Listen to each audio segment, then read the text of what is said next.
എന്താ മോഹനേട്ടാ? 2 കൊല്ലം മുമ്പ് വില്ലേജ് ഓഫീസിന് മുമ്പ് പെട്ടിക്കട നടത്തിയിരുന്ന സദാശിവനെ അറിയില്ല എനിക്ക്? മനസ്സിലായി. മോഹനേട്ടന് ഇഷ്ടമുള്ള ചായ ഉണ്ടാക്കി തരുന്ന ആ സദാശിവൻ. അയാളിപ്പോ ഇവിടെ ഇല്ലല്ലോ. ഇല്ല, 6 മാസം മുമ്പ് കടമുട്ടി അയാൾ പോയി. അച്ഛൻ മരിച്ചു, തറവാട്ടിൽ കുറച്ച് കൃഷികൾ നോക്കാൻ ആരുമില്ലെന്നും പറഞ്ഞ് ഇനിയും കട നടത്തിയാൽ ശരിയാവില്ലെന്നും പറഞ്ഞ അയാൾ പോയത്. അയാൾ എവിടെയെങ്കിലും പോട്ടെ, ഇപ്പൊ മോഹനേട്ടന്റെ പ്രശ്നം എന്താ? അന്ന് സദാശിവന്റെ മൂത്ത മോളുടെ കല്യാണ ആവശ്യത്തിന് കാശ് തികയില്ലെന്ന് പറഞ്ഞ അയാൾ ഒരു ലോൺ എടുത്തിരുന്നല്ലോ. എടുത്തു. സർക്കാർ ഉദ്യോഗസ്ഥൻ ജാമ്യം നിൽക്കണമെന്ന് ബാങ്കുകാര് വാശി പിടിച്ചപ്പോൾ മോഹനേട്ടൻ ജാമ്യം നിൽക്കാൻ പോയി. ഞാനാണ് മോഹനേട്ടനോട് പറഞ്ഞത്, സദാശിവനെ നമുക്ക് പരിചയമില്ല, അങ്ങനെ ഒരാൾക്ക് വേണ്ടി ജാമ്യം നിൽക്കുന്നത് റിസ്ക് ആണ് എന്ന്. പക്ഷേ മോഹനേട്ടൻ അത് കേട്ടില്ല എന്ന് മാത്രമല്ല, എന്റെ തന്തയ്ക്ക് വിളിക്കുകയും ചെയ്തു. സദാശിവൻ ഒരു സാധുവാണ്. അയാൾ മോഹനേട്ടൻ നല്ല ചായ ഉണ്ടാക്കി തരാറുണ്ട്. ഒരു പെൺകുട്ടിയുടെ കല്യാണ ആവശ്യത്തിനാണ് ലോൺ എടുക്കുന്നത്. അങ്ങനെയുള്ള ഒരാളെ സഹായിച്ചില്ലെങ്കിൽ ദൈവം മോഹനേട്ടനോട് ചോദിക്കൂ എന്നൊക്കെ പറഞ്ഞ് മോഹനേട്ടൻ സദാശിവന് ജാമ്യം നിന്നു. ഇപ്പൊ എന്താ സദാശിവന്റെ കാര്യം ചോദിക്കാൻ? എടുത്ത പൈസയിലും 10 പൈസ പോലും സദാശിവൻ തിരിച്ചടച്ചിട്ടില്ല. മുതലും പലിശ ചേർത്ത് 50,000 രൂപ എന്റെ ശമ്പളത്തിൽ നിന്ന് ഗഡുക്കളായി പിടിക്കുമെന്ന് പറഞ്ഞ് ബാങ്കിന്റെ എഴുത്ത. ഈശ്വര, സദാശിവൻ എന്തൊരു ചതിയാ കാണിച്ച. എന്തിനു സദാശിവനെ പറയണം? അന്ന് മോഹനേട്ടന്റെ സ്വന്തം ഭാര്യ എന്റെ വാക്കിനെക്കാട്ടിലും വില സദാശിവന്റെ വാക്കിനായിരുന്നല്ലോ. ഇനി അനുഭവിച്ചോ? പക്ഷെ എന്റെ 50,000 രൂപ ബാങ്കുകാര് പറഞ്ഞതാ. അവര് മോഹനേട്ടന്റെ ശമ്പളത്തിൽ നിന്ന് പിടിക്കും. ഈശ്വര, സദാശിവൻ എവിടെ പോയി കണ്ടുപിടിക്കും? ഇവിടുന്ന് പോകാൻ നേരം അയാളൊന്നും കാണാൻ പോലും പറ്റിയില്ല. എവിടേക്കായിരിക്കും സദാശിവൻ പോയത്?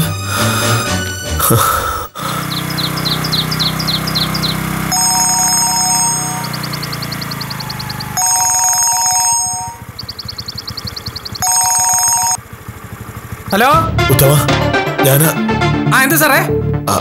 അന്ന് ഞാനൊരു സദാശിവന് ജാമ്യം നിന്ന് ഓർമ്മയുണ്ടോ? അയാളുടെ മകളുടെ കല്യാണ ആവശ്യത്തിന് ലോൺ എടുത്തപ്പോ. ഓർമ്മയുണ്ട്. ഉത്തമ, ആ സദാശിവൻ ലോൺ തിരിച്ചടച്ചിട്ടില്ല. എന്റെ ശമ്പളത്തിൽ നിന്ന് പൈസ തിരിച്ചു പിടിക്കുമെന്ന് ബാങ്കുകാരൻ നോട്ടീസ് അയച്ചിരിക്കുക. അയ്യോ, അതിനിപ്പോ ഞാൻ എന്ത് ചെയ്യാൻ പറ്റും സാറേ? ഈ സദാശിവൻ ഇപ്പം വയനാട്ടിൽ എവിടെയാണ് താമസം. ഈശ്വര, അപ്പൊ ഞാൻ എന്താ ചെയ്യണ്ടേ? സാറേ, ഇമാതിരി വാക്കിന് വ്യവസ്ഥ ഇല്ലാത്തവർക്ക് ജാമ്യം നിൽക്കാൻ സാറിന് ലജ്ജ തോന്നിയില്ലേ എന്ന് വേണമെങ്കിൽ എനിക്കിപ്പോ ചോദിക്കാം. കാരണം സാറ് കുറച്ചു മുമ്പേ എന്റെ അടുത്ത് അങ്ങനെയാണല്ലോ ചോദിച്ചത്. ഉത്തമ സാറേ, ഇതിലിപ്പോ ഒന്നും ചെയ്യാനില്ല. സാർ ഒരു സർക്കാർ ഉദ്യോഗസ്ഥനാണ്. ബാങ്കിനെ സംബന്ധിച്ചിടത്തോളം സാറിന്റെ ശമ്പളത്തിൽ നിന്ന് പിടിക്കുന്നതാണ് അവർക്ക് എളുപ്പം. ആ കാശ് സാറിന്റെ കയ്യിൽ നിന്ന് പോയി. പിന്നെ സാറേ, ഞാൻ വില്ലാഫീസിന്റെ തൊട്ടടുത്തുണ്ടേ. സാർ ഒന്ന് വന്നിരുന്നെങ്കിൽ ആ കരം അടച്ച രസീത് വാങ്ങിച്ചോണ്ട് എനിക്ക് അങ്ങോട്ട് പോവായിരുന്നു. കരം തീർത്ത രസീത് തരാൻ എനിക്ക് മനസ്സില്ല. അങ്ങാടി തോറ്റതിന് അമ്മയോട്. ഉത്തമനോട് ഇങ്ങനെ വഴക്കുണ്ടാക്കിട്ട് എന്താ കാര്യം? സദാശിവന് ജാമ്യം നിൽക്കേണ്ടത് അന്ന് ഉത്തമനും പറഞ്ഞില്ലായിരുന്നു. അപ്പോ മോഹനേട്ടൻ അതൊന്നും കേട്ടില്ല. മനുഷ്യർക്ക് ഒരു ആവശ്യം വരുമ്പോ ഇങ്ങനെയാണോ സംസാരിക്കുന്നത്? ഉത്തമനൊരു ആവശ്യം വന്നപ്പോ മോഹനേട്ടൻ എങ്ങനെയാണ് സംസാരിച്ചത്? മോഹനേട്ട, ഓരോ ആളുകൾക്കും അവരവരുടെ ആവശ്യമാണ് പ്രധാനം. ഉത്തമന് സുധാകരനെ ജാമ്യത്തിലിറക്കാൻ ഉത്തമന്റേതായ കാരണങ്ങളുണ്ട്. സദാശിവന് മോഹനേട്ടനെ പറ്റിക്കാൻ അയാളുടേതായ കാരണങ്ങളുണ്ടാവും. പക്ഷെ അവനെ വെറുതെ വിടില്ല. ഉത്തമനല്ല, സദാശിവനെ. അവൻ വയനാട്ടിലല്ല, അർജന്റീന പോയാലും അവനെ പിടിക്കും. എന്നിട്ട് സദാശിവന്റെ കയ്യിൽ 10 പൈസ കാണില്ല. മോഹനേട്ടൻ എന്ത് ചെയ്യാൻ പറ്റും? ഒന്നും ചെയ്യാൻ പറ്റില്ല. 50,000 രൂപ പോയി.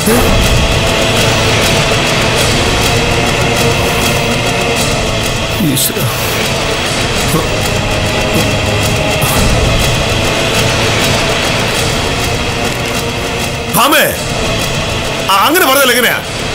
1-2 രൂപയല്ല, രൂപ 50,000. അതിന് പറഞ്ഞിട്ട് വല്ല കാര്യമുണ്ടോ മോഹനേട്ടാ?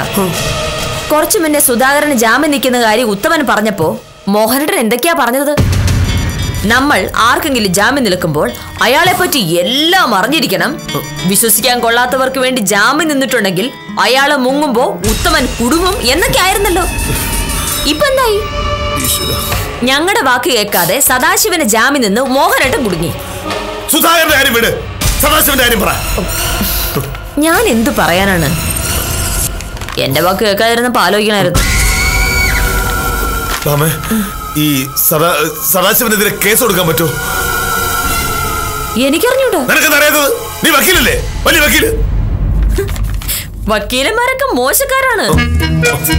സത്യത്തിൽ വക്കീലന്മാരുള്ളത് കൊണ്ടാണ് നാട്ടിൽ ഇങ്ങനെ കുറ്റകൃത്യങ്ങൾ വളരുന്നത്. ഇത് ഞാൻ പറഞ്ഞതല്ല, കുറച്ചു മുന്നേ മോഹനേട്ടൻ തന്നെ പറഞ്ഞതാണ്. പക്ഷേ നീ അവസരം ചൂഷണം ചെയ്യാ. സദാശിവനെതിരെ എങ്ങനെ കേസ് കൊടുക്കാം അത് പറഞ്ഞേ. മോഹനേട്ടാ, സദാശിവൻ ബാങ്കിൽ നിന്ന് 40,000 രൂപ വായ്പ എടുക്കുന്നു. അത് ഇന്ന ദിവസത്തിന് മുന്നേ തിരിച്ചടയ്ക്കാമെന്ന് സദാശിവൻ ബാങ്കിനോട് പറയുന്നു. സദാശിവന്റെ ഉറപ്പ് പോരാത്തതുകൊണ്ട് ബാങ്ക് ജാമ്യക്കാരെ ചോദിക്കുന്നു. മോഹനേട്ടൻ ജാമ്യം നിൽക്കുന്നു. ബാങ്ക് ലോണിന് ജാമ്യം നിൽക്കുക എന്ന് പറഞ്ഞാൽ അതിനർത്ഥം എന്താണ്? എന്താ? ആ വായ്പ എടുത്തവൻ അടച്ചില്ലെങ്കിൽ ഞാൻ അടച്ചോളാം എന്നാണ്. ശരിയല്ലേ? ആണ്. ഇപ്പോ സദാശിവൻ കാശടച്ചില്ല. പകരം ബാങ്കുകാര് മോഹനേട്ടന്റെ കയ്യിൽ നിന്ന് കാശ് ഈടാക്കുന്നു. അത്രയേ ഉള്ളൂ. സദാശിവന് വേണ്ടി ജാമ്യം നിന്ന മോഹനേട്ടൻ എങ്ങനെ സദാശിവനെതിരെ കേസ് കൊടുക്കും? ഇന്ത്യ മഹാരാജ്യത്തെ നിയമം അനുസരിച്ച് ഇത് നടക്കില്ല.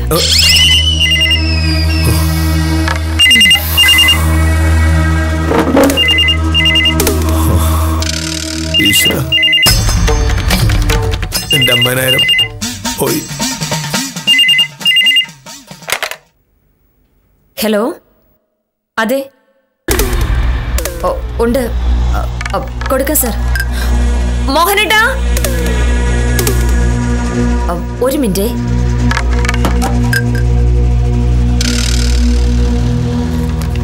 മോഹനേട്ടാ, ജില്ലാ സഹകരണ ബാങ്കിൽ നിന്ന് സെക്രട്ടറി വിളിക്കുന്നു. ഈശ്വര, കാശ് ചോദിക്കാനായിരിക്കും. ഞാനിവിടെ ഇല്ലെന്ന് പറഞ്ഞാൽ മതി. ഉണ്ടെന്ന് ഞാൻ പറഞ്ഞു. അല്ലെങ്കിൽ തന്നെ എത്ര ദിവസം ഒളിച്ചിരിക്കും? ഒളിച്ചിരുന്നാലും അവര് ശമ്പളത്തിൽ നിന്ന് പിടിക്കില്ലേ? എന്നാൽ ഇതൊക്കെ മോശമല്ലേ? ഞാൻ കുളിക്കാന്ന് പറയാം. മോഹനേട്ടാ, നീ ചെല്ല്, ഞാൻ തിരിച്ചു വിളിക്കാന്ന് പറയാം. ചെല്ല് ഭാമേ.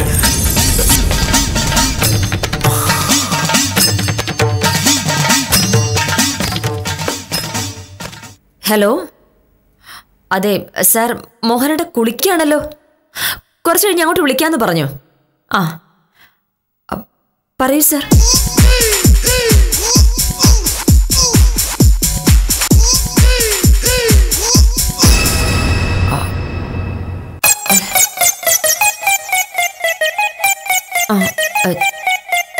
ശരി സാർ.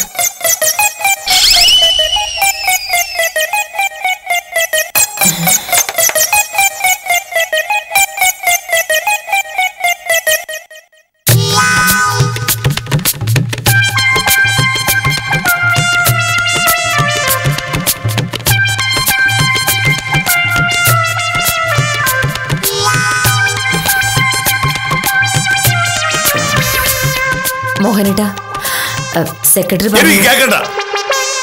എന്റെ ശമ്പളത്തിൽ നിന്ന് 10 പൈസ പിടിച്ച സദാശിവൻ വിവരം അറിയും. ഞാൻ കഷ്ടപ്പെട്ട് ജോലി ഉണ്ടാക്കുന്ന പൈസ, അത് സദാശിവനെ പിള്ളേർക്ക് ധൂത്തിരിക്കാനുള്ള പൈസ അല്ല. ഈ ഭൂമിയിൽ എവിടെയായാലും ഞാൻ സദാശിവനെ കണ്ടുപിടിക്കും. നോക്കോ നീ? പിന്നെ കണ്ടുപിടിക്കാതെ 1-2 രൂപയല്ല, രൂപ 50,000 അവൻ കൊണ്ടുപോയത്. മോഹനേട്ടാ, അയാൾ ഒന്നും കൊണ്ടുപോയില്ല. വയനാട്ടിൽ എവിടെയോ കൃഷി ചെയ്യായിരുന്നു അയാള്. ബാങ്കിൽ നിന്ന് എടുത്ത മുഴുവൻ കാശും പലിശ സഹിതം അയാൾ തിരിച്ചടച്ചു. അത് പറയാനാ സെക്രട്ടറി വിളിച്ചത്. മോഹനേട്ടനോട് വിഷമിക്കണ്ടെന്നും പറഞ്ഞു. എന്താ?